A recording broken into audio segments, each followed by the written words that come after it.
A mensagem de hoje é Abigail, sabedoria para lidar com pessoas difíceis.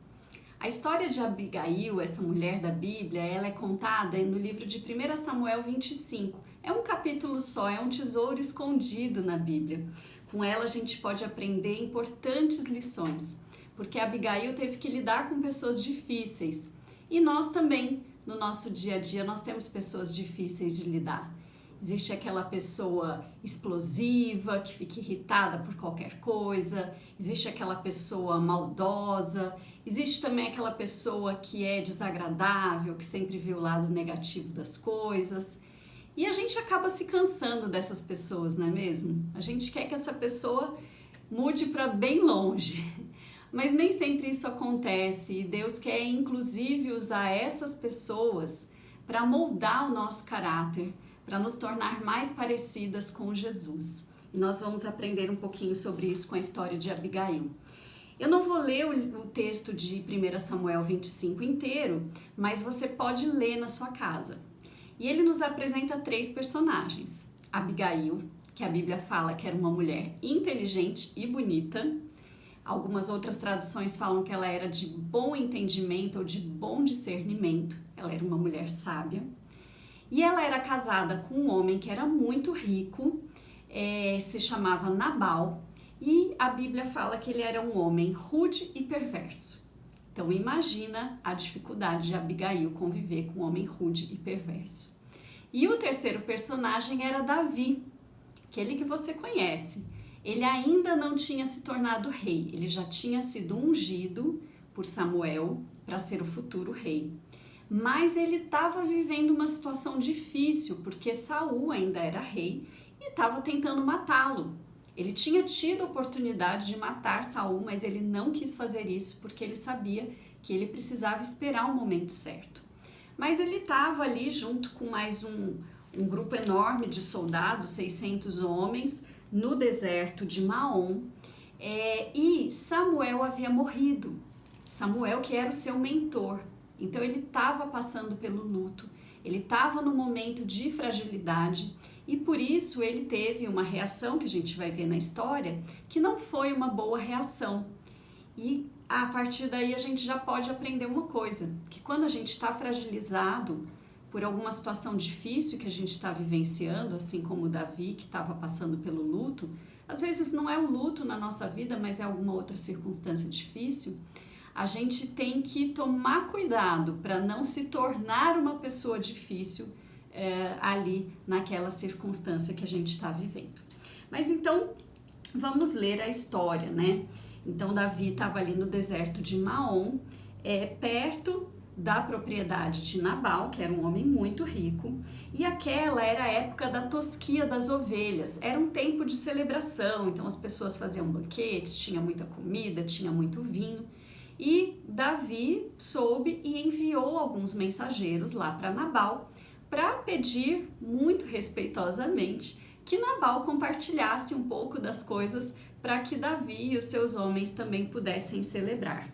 Então ele mandou os mensageiros, né, que falaram de forma muito respeitosa a Nabal, e Nabal respondeu muito mal. Ele falou assim, no versículo 10, quem é esse tal de Davi?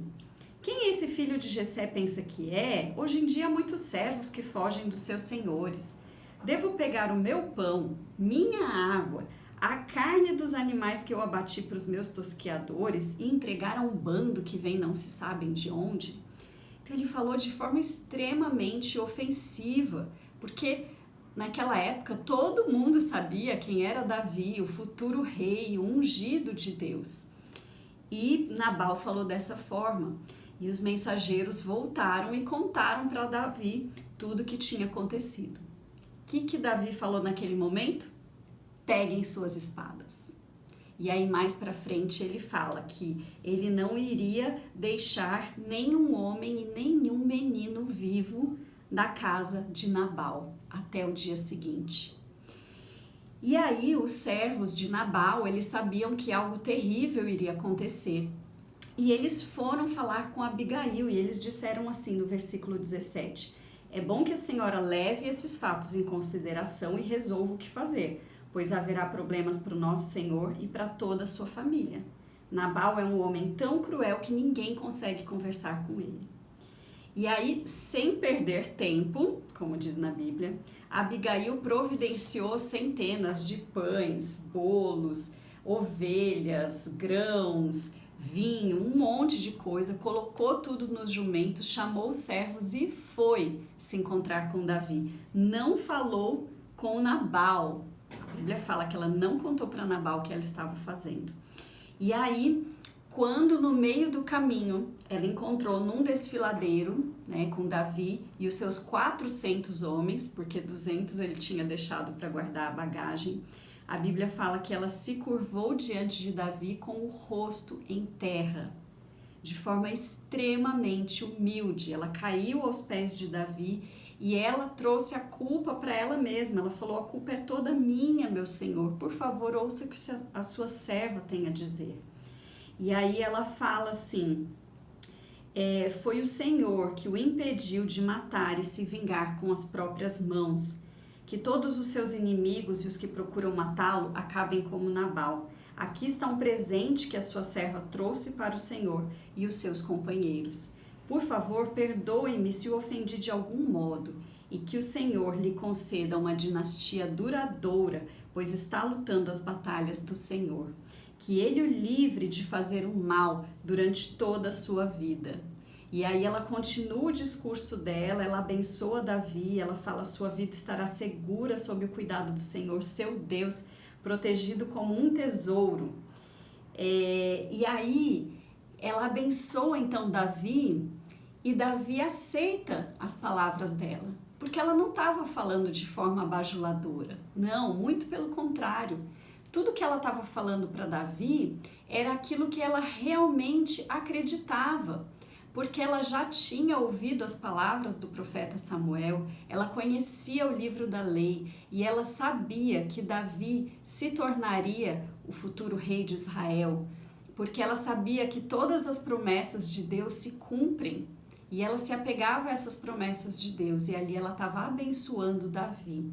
E Davi a ouviu e ele a abençoou também. Ele falou: louvado seja o Senhor, Deus de Israel, que hoje a enviou ao meu encontro. Graças a Deus pelo seu bom senso. Que você seja abençoada por me impedir de matar e me vingar com as minhas próprias mãos. Então, Abigail, ela tinha exortado Davi a não cometer um crime, porque Deus iria cobrar isso dele depois, de matar pessoas inocentes. E Davi aceitou essa exortação. Abigail abençoou e ela foi abençoada em troca. Então vamos aprender algumas lições. Quando os servos foram falar com Abigail e pedir para que ela fizesse alguma coisa, isso era uma coisa inusitada, porque naquela época a mulher não tinha nenhuma possibilidade, né, de decidir fazer alguma coisa. Mas com certeza eles foram falar com ela porque eles já sabiam que ela era uma mulher sábia. Provavelmente outras coisas já tinham acontecido ali na casa de Nabal, que ele agiu com insensatez, e Abigail conseguiu contornar o erro dele como uma mulher sábia. Então por isso que os servos já foram procurá-la. E com certeza Deus já vinha preparando o coração de Abigail para quando chegasse uma situação assim tão complexa para ela lidar. E normalmente é assim. Antes da gente lidar com pessoas difíceis, com situações difíceis, a gente precisa deixar Deus trabalhar no nosso próprio coração. E essa é a primeira lição. Deixe Deus quebrantar o orgulho do seu coração. Eu acredito que todas nós somos pessoas orgulhosas. A gente não nasce humilde, a gente nasce com uma natureza pecaminosa, que a gente tem que colocar diante de Deus para Ele transformar. Talvez você esteja falando assim: orgulhosa? Não, eu não sou orgulhosa, eu não gosto de me mostrar, eu sou discreta. Mas existem várias manifestações do orgulho na vida de uma pessoa. Então, orgulhosa não é só aquela pessoa que gosta de se mostrar, de se vangloriar.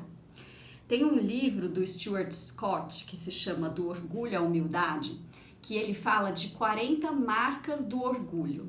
Então são 40 coisas que a gente pode identificar na nossa vida e falar assim: nossa, Tá aí o orgulho na minha vida. E eu vou ler só algumas aqui para vocês, tá? Então, você vai se sentir tentada a falar assim, nossa, fulano é assim, ciclano é assim.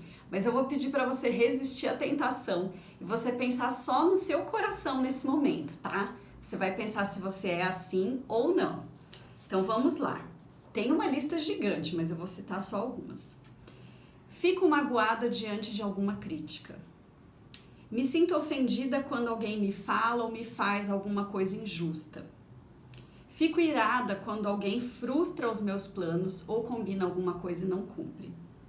Tenho baixa tolerância aos erros dos outros. Quero que as pessoas reconheçam as coisas boas que eu faço. Tenho necessidade de aprovação. Sou perfeccionista. E aí? Você se viu em alguma dessas características aqui? Então tenha certeza que você é uma pessoa orgulhosa, sim. E você deve pedir para Deus transformar o seu coração.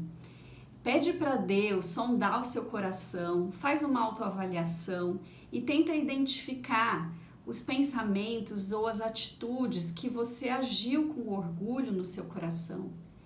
E aí confesse ao Senhor, peça perdão, peça para Ele te transformar. Nem que você tenha que fazer isso todo dia, mas é assim que Deus trabalha. Enquanto a gente não identifica o pecado no nosso coração e pede perdão, não tem como acontecer a mudança. A mudança é sempre a partir daí, da confissão dos pecados. E aí a gente deixar o Espírito Santo agir nas nossas vidas. Abigail é um grande modelo de humildade. Mas o maior modelo de humildade, quem que é? É Jesus. E lá em Filipenses 2 fala assim, sejam humildes e considerem os outros mais importantes que vocês. Tenham a mesma atitude demonstrada por Cristo Jesus. Embora sendo Deus, não considerou que ser igual a Deus fosse algo a que devesse se apegar. Em vez disso, esvaziou a si mesmo, assumiu a posição de escravo e nasceu como ser humano. Quando veio em forma humana, humilhou-se e foi obediente até a morte, e morte de cruz. Então, que o Senhor tenha misericórdia de nós e nos ajude para que a gente não se apegue a algumas coisas que a gente se considera tão importantes. Jesus não se apegou nem ao fato de ser Deus. Então, que o Senhor nos ajude para que a gente possa se esvaziar de si mesmas e que a gente possa assumir essa posição de servas, considerando as outras pessoas mais importantes do que nós mesmos, porque o nosso modelo é Jesus. Então, eu deixo aqui uma pergunta. Quais que são as formas pelas quais você pode espelhar a humildade de Jesus Cristo na sua vida hoje? Pense nisso. E a segunda lição que eu quero deixar para você, se você quer aprender a lidar com pessoas difíceis, tema ao Senhor. Tem aquele versículo muito conhecido de Provérbios 9:10 que fala: o temor ao Senhor é o princípio da sabedoria. E o contrário é verdadeiro também. Não temer ao Senhor ou temer qualquer outra coisa além de Deus é o princípio da insensatez. E se você já está em Cristo, temer a Deus não significa medo. Temer a Deus é um profundo senso de reverência, de admiração, de deslumbramento, ao perceber que você está diante de uma grandeza que é sem igual, um Deus que é soberano, que é infinito. Mas essa reverência, ela não te mantém longe de Deus, distante de Deus, porque Ele não se coloca em uma posição inacessível. Muito pelo contrário, esse deslumbramento, ele te atrai para perto de Deus, porque é assim que Deus escolheu se relacionar com seus servos em amor. Então, temor a Deus é uma mistura de adoração com um desejo de se aproximar de Deus. E temer a Deus também é conhecer a Deus, e é algo que a gente aprende.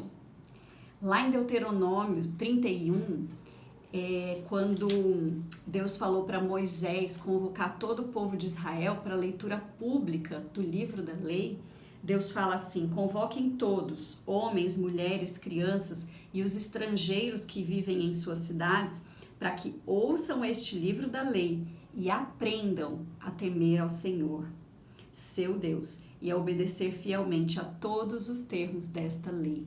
Então, temer a Deus é uma coisa que a gente aprende. E como que a gente aprende? Lendo a palavra de Deus. Se a gente quiser ter uma sabedoria que está além de nós, fora de nós e que nunca vai nos faltar, a gente tem que olhar para as coisas que Deus nos revelou por meio do seu Espírito.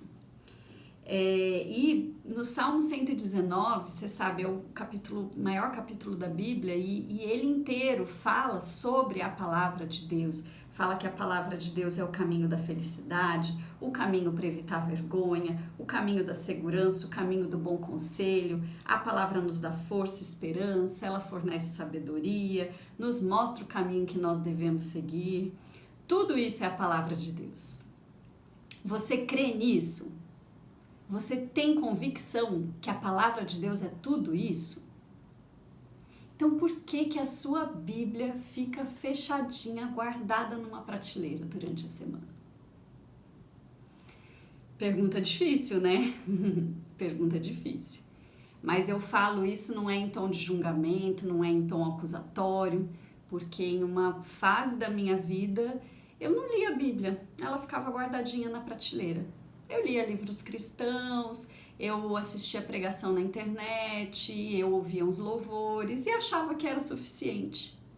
Mas não, tudo isso pode ser bom, mas é insuficiente. Só a Bíblia é suficiente. É a palavra de Deus que é o alimento para a nossa vida e ela não pode ser substituída por nada, por nenhum livro cristão, por melhor que ele seja. Não pode ser substituída por pregação na internet, por melhor que ela seja. Tudo isso é complemento. Só a palavra de Deus é suficiente.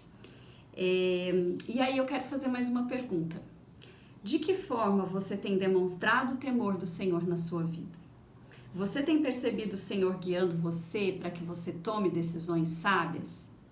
Se isso não tem acontecido, o que você poderia mudar no seu dia a dia, na sua rotina, para você crescer no temor do Senhor e, consequentemente, crescer em sabedoria? Pense nisso. E por último, eu quero falar sobre alguns princípios bíblicos da boa comunicação. Porque as nossas palavras, o nosso modo de falar, eles são cruciais para a gente cultivar relacionamentos harmoniosos. Então a gente precisa saber quando falar, como falar, o que falar. E as nossas palavras, elas demonstram a condição do nosso coração. A Bíblia fala que a boca fala do que o coração está cheio. Então as nossas palavras, elas revelam se o nosso foco está muito voltado para o eu, ou se o nosso foco está voltado para Deus e para abençoar as pessoas. Então eu tenho aqui uma lista de princípios bíblicos, não vou falar sobre todos eles, mas eu vou deixar nos comentários do vídeo com todas as referências, todos os versículos para que você possa ler e estudar em casa, tá bom? Então, em primeiro lugar, a quem você deve se dirigir?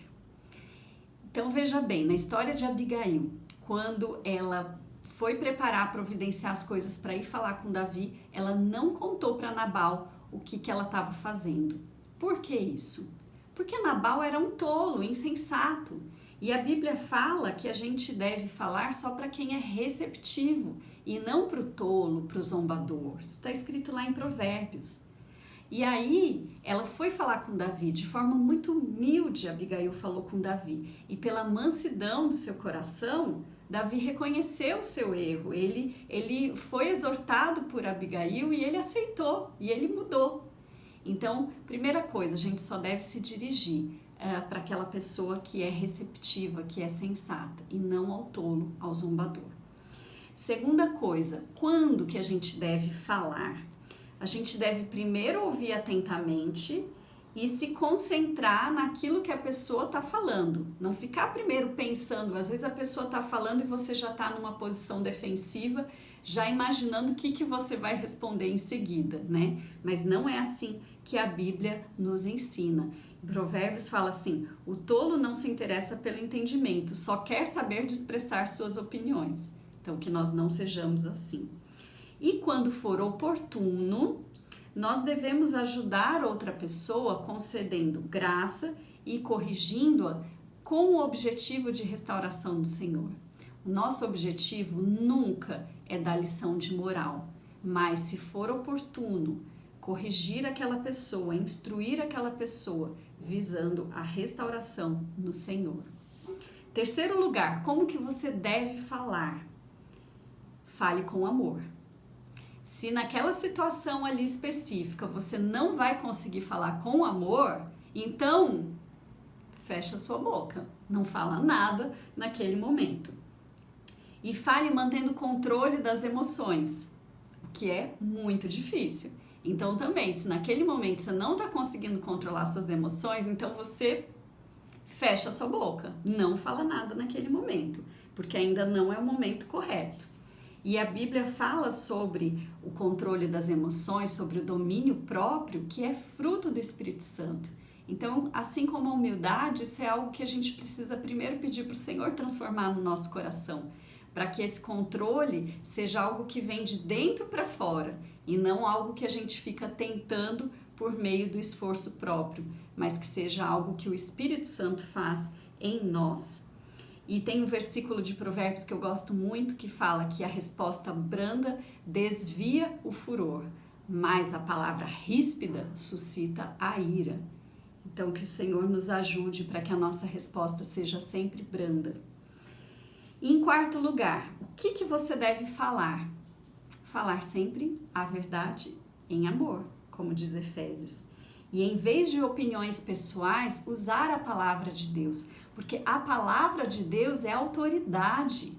Quando a gente fala com uma pessoa usando ali um versículo da Bíblia bem aplicado no contexto, a palavra de Deus é autoridade. A gente não precisa da nossa autoridade pessoal, mas é a autoridade que vem da palavra de Deus. E usar somente palavras sadias que transmitem graça aos que ouvem. E a gente acaba falando muito assim, principalmente com as pessoas mais chegadas, né? Falando de forma pejorativa, assim. Ai, você sempre faz isso. Você nunca faz isso. Isso não é verdade, porque nós somos criaturas mutáveis. A gente não é tão constante assim, de sempre fazer uma coisa, de nunca fazer uma coisa. Então, quando a gente fala isso para alguém em tom pejorativo, a gente está falando uma mentira, né? E a gente não está concedendo graça àquela pessoa, porque só existe um que é imutável, um Deus que é sempre, um Deus que é nunca, que é o nosso Deus. Então, a gente precisa sempre falar para dar testemunho do Senhor, para dar a razão da nossa fé e tendo em vista a reconciliação dos outros com o Senhor, porque nós somos mensageiros de Cristo, como diz a sua palavra. Então, para concluir, se nós queremos aprender a lidar e amar pessoas difíceis, a gente precisa entender que eu e você também somos pessoas difíceis de lidar.